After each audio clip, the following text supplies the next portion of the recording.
तो मनुष्य के मृत्यु के पश्चात उसके देह को नष्ट क्यों कर दिया जाता है? मनुष्य का वास्तविक स्वरूप और परिचय उसके देह से नहीं, उसके स्वभाव, उसके कर्म, उसके विचारों से होता है पार्थ।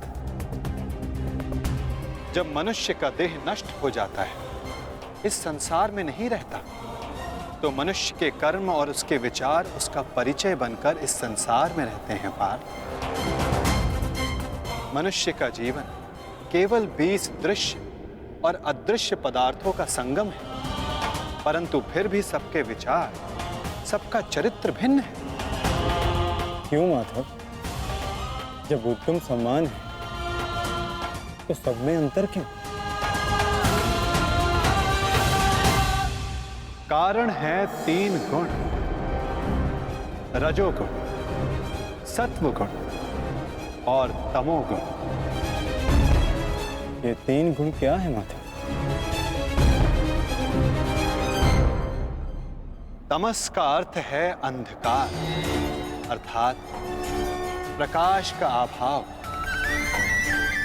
विचार के प्रकाश के अभाव में केवल शरीर की इच्छाओं के अधीन होकर जीना तामसिक व्यवहार कहलाता है पार्थ। पशु, पक्षी, जल, जीव ये सब इसी श्रेणी में आते हैं पार्थ। और सत्व का अर्थ है ज्ञान का प्रकाश, जो सत्य का, धर्म का, नीति और परंपराओं का विचार करके जीवन जीता है, उसे सात्विक जीवन कहते हैं पार्थ। और इन दोनों गुणों के मध्य होता है रजोगुण, अर्थात ऐसा मनुष्य जिसमें ज्ञान है, विचार करने की शक्ति है, परंतु वो मन और शरीर की क्षुद्र इच्छाओं से बंधा रहता है। ऐसा मनुष्य रजस अर्थात अहंकार के साथ जीता है। इन्हीं तीनों गुणों की न्यून या अधिक मात्रा के मेल से मनुष्य का स्वभाव बनता है। प्रत्येक मनुष्य दूसरे मनुष्य से भिन्न होता है। उधर देखो पार्थ, कौन दिखाई देता है? दुर्योधन और दुशासन।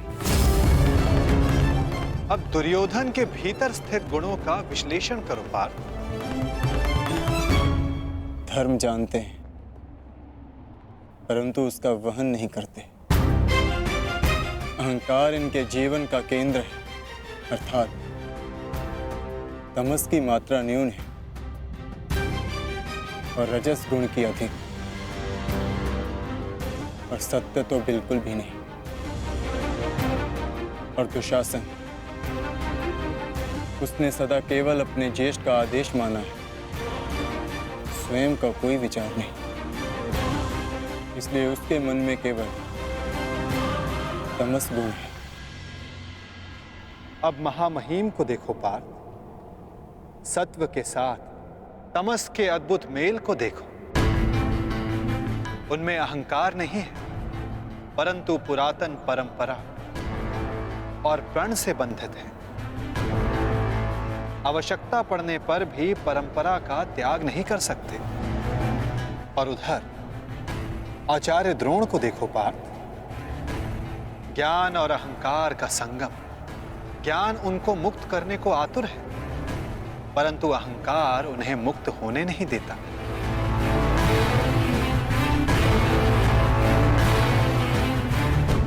परंतु माधव, यदि मनुष्य का स्वभाव इन गुणों के मेल से आकार पाता है, तब तो उसका व्यवहार जन्म से ही निश्चित होता है ना।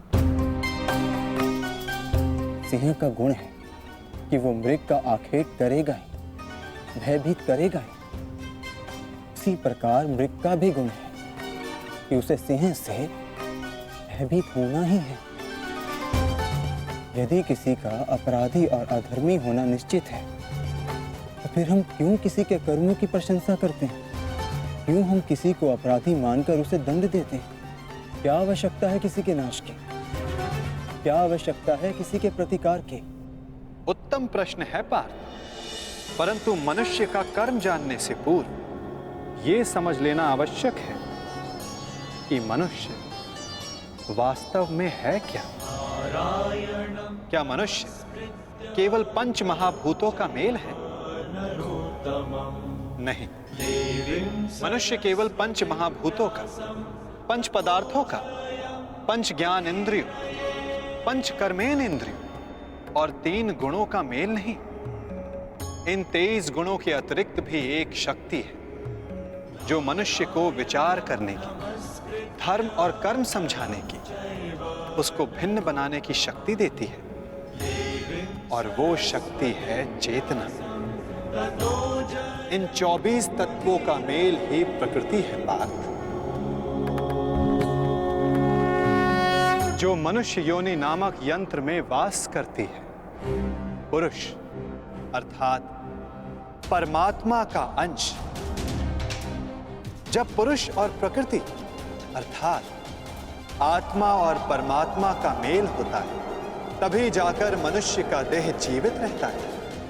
यदि मनुष्य परमात्मा का अंश है, तो फिर ये आत्मा क्या है? इसे कैसे जाना जाए? तुम एक महारथी हो और इस रथ का उपयोग करते हो। उसी प्रकार आत्मा इस शरीर नामक रथ का, इस यंत्र का उपयोग करती है, परंतु आत्मा शरीर नहीं होती। एक रथ के टूट जाने पर जिस प्रकार रथी का नाश नहीं होता, उसी प्रकार शरीर के नष्ट हो जाने पर आत्मा का नाश नहीं होता। नयनम चिंदन्ति शस्त्राणि नयनम दहति पावक न चैनम क्लेद्यन्तापो न शोष्यति मारुता।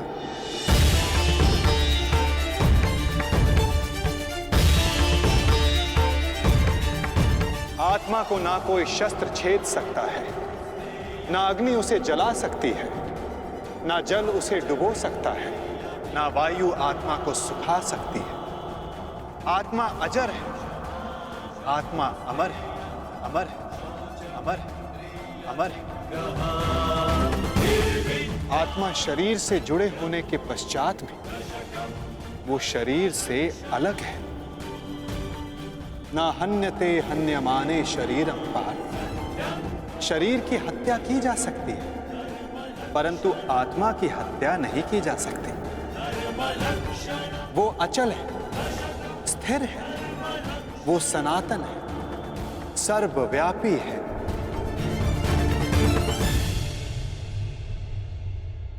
जिस प्रकार हम पुराने वस्त्रों को त्याग कर नया वस्त्र धारण करते हैं, ठीक उसी प्रकार हमारी आत्मा देह नष्ट हो जाने के पश्चात नया देह धारण कर लेती है।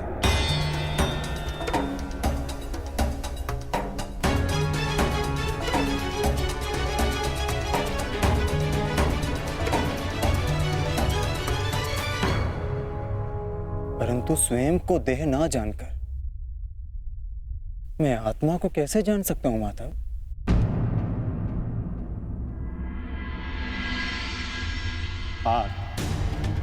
इसमें कुछ असंभव नहीं। एक दृष्टिहीन व्यक्ति संसार को अपनी मन की दृष्टि से देखता है। बोलने में असक्षम व्यक्ति प्रयास करके अपने संकेतों से संसार को समझाता है। जिनके हाथ पांव नहीं होते वो भी पुरुषार्थ करते हैं। तो आत्मा को जानना भी इतना कठिन कार्य नहीं है पार्थ।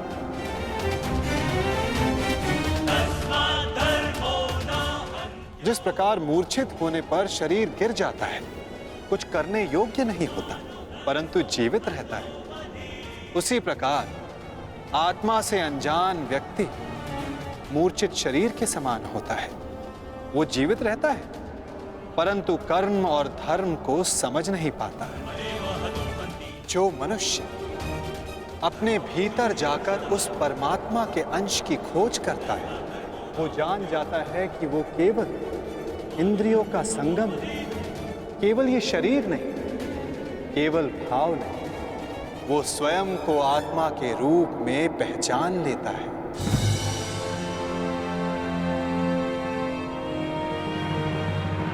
पर ब्रह्म विभाजित होकर पुरुष और प्रकृति बने पार्थ। फिर प्रकृति की प्रत्येक वस्तु में आत्मा का वास हुआ। प्रकृति यानी मनुष्य का शरीर जब वो मोह और अंधकार से घिर जाता है, तब वो अपनी चेतना को खो देता है। तब उस मोह निद्रा को तोड़कर अपनी चेतना को जगाना, स्वयं को परमात्मा का भाग जानना, यही आत्मा का कार्य है, यही उसका उद्देश्य है पार्थ। यदि हर आत्मा परमात्मा का अंश है, तो फिर ये प्रगति और अवगति, नाश और उत्थान, पाप और धर्म, ये सब परमात्मा स्वयं कर रहे हैं। नहीं पार्थ, ये मनुष्य की चेतना और आत्मा करती है। जिस प्रकार कीचड़ से घिरा रत्न अपनी चमक खो देता है, जिस प्रकार मेघों से घिरा सूर्य अपना प्रकाश खो देता है, वैसे ही प्रकृति के 24 तत्वों से घिरी आत्मा ये भूल जाती है कि वो परमात्मा का अंश है। उसे लगता है कि ये देह ही सब कुछ है, देह के अतिरिक्त भी उसका कोई अस्तित्व है, इसका उसे भान ही नहीं रहता। वो केवल देह की संवेदना को ही ज्ञान मानती है। हानि लाभ, सुख दुख, स्वाद गंध, स्पर्श श्रवण, बस इसे ही अपना अनुभव मान लेती है। वो पाप करती है जो आत्मा परिवर्तन का प्रयत्न ही करती, जो अधर्म करते रहती है।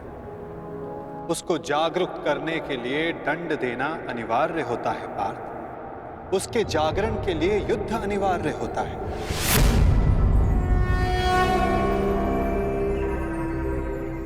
अर्थात ये युद्ध अनिवार्य है,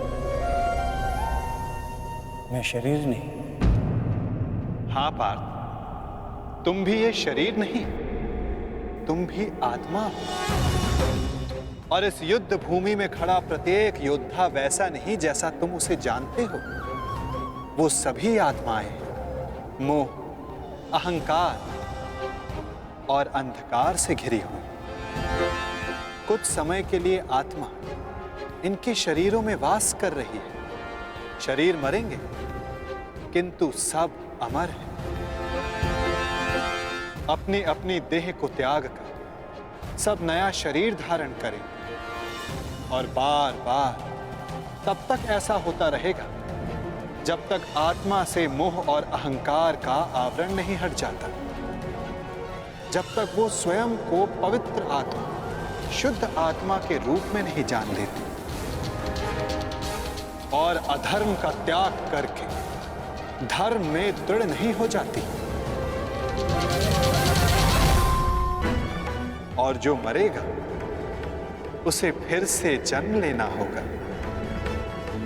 यही महाज्ञान सांख्य योग है पार्थ।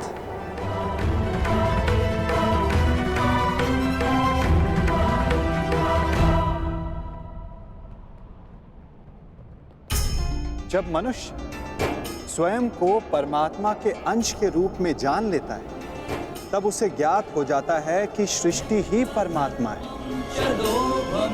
और परमात्मा ही सृष्टि है। सृष्टि और परमात्मा में कोई भेद नहीं। तब वो अन्य प्राणियों के प्रति कठोर और निर्दयी नहीं होता पार्थ।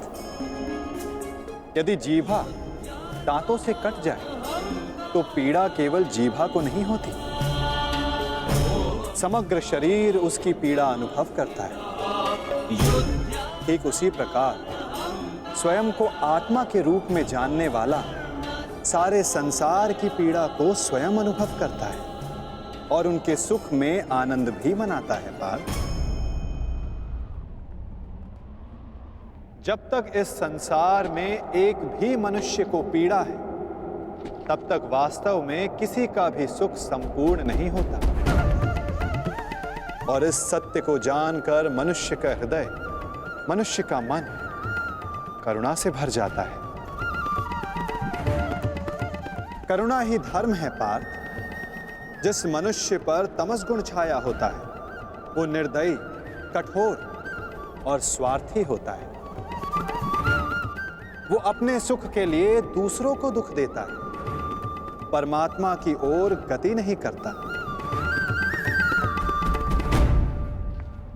अर्थात परमात्मा से दूर ले जाने वाले मार्ग का नाम अधर्म है पार्थ।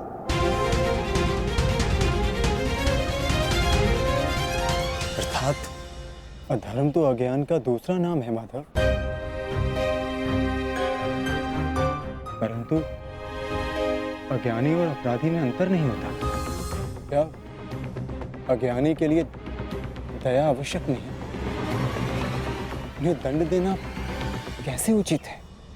जब एक अज्ञानी ज्ञान का मूल्य जानने को सज्ज ना हो तो दंड ही समाधान है पार्थ, और दंड ही दया है, उसके प्रति भी और दूसरों के प्रति भी। सृष्टि की गति सदा परमात्मा की ओर हो, यह आवश्यक नहीं पार्थ। कभी कभी ऐसी स्थिति भी आती है जब अधर्म, मोह और अज्ञान बढ़ जाता है। धर्म के नाश का भय उत्पन्न हो जाता है। यदि संसार से धर्म लुप्त हो जाता है तो करुणा भी नष्ट हो जाती है, सत्य भी नष्ट हो जाता है। यदि भविष्य में आने वाली पीढ़ियों को धर्म प्राप्त हो सके, इसलिए आज अधर्मियों का वध करके धर्म की स्थापना करना आवश्यक है पार्थ। और आज तुम्हारे समक्ष ऐसी ही स्थिति है।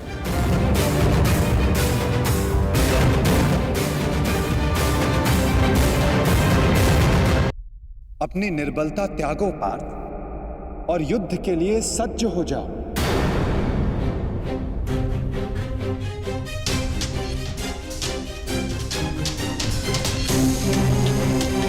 किंतु मेरे हाथों से हत्याएं होंगी, किसी की मृत्यु होगी। क्या मेरे भीतर की करुणा का नाश नहीं हो जाएगा माधव? यदि करुणा ही धर्म का आधार है तो फिर मेरी आत्मा तो अधर्मी बन जाएगी माधव। कर्म का बंधन अवश्य निर्मित होता है, परंतु कार्य का बंधन निर्मित नहीं होता पार्थ। प्रत्येक कर्म कार्य होता है पार्थ, परंतु प्रत्येक कार्य कर्म नहीं होता। कर्म उस कार्य को कहते हैं जब मनुष्य उस कार्य से फल की इच्छा रखता है। जब भी मनुष्य धन, संपत्ति, प्रशंसा के लिए कार्य करता है, उस कार्य से फल की आशा रखता है, तब वो उस फल में बंध जाता है और इसी कारण उसे बार बार जन्म लेना पड़ता है पार्थ। वास्तव में मनुष्य को कोई कर्म नहीं बांधता पार्थ। उस कर्म से जुड़ी फल की आशाएं, फल की कामना मनुष्य को बांधती है। वो कैसे माधव?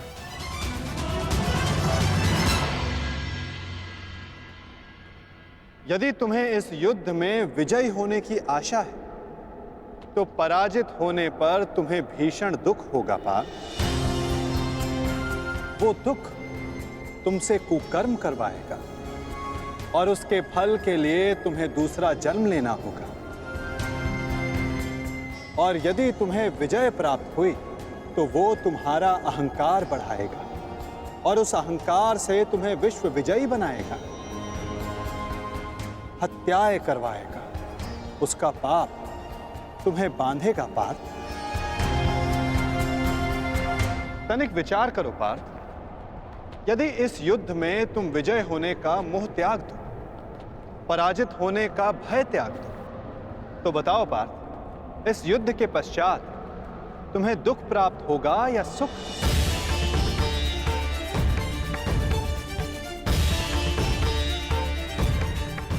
ना सुख ना दुख। अर्थात वास्तव में तुम्हारा सुख, दुख, हताशा, अहंकार, ये सब इस युद्ध के कारण नहीं, ये सब इस युद्ध से जुड़ी तुम्हारी आशाओं के कारण है पार्थ। क्या ये सत्य नहीं? सुख दुःखे समे कृत्वा लाभा लाभा जया जय ततो युद्धाय युजस्व नैवं पापं वयाप्स्यसि।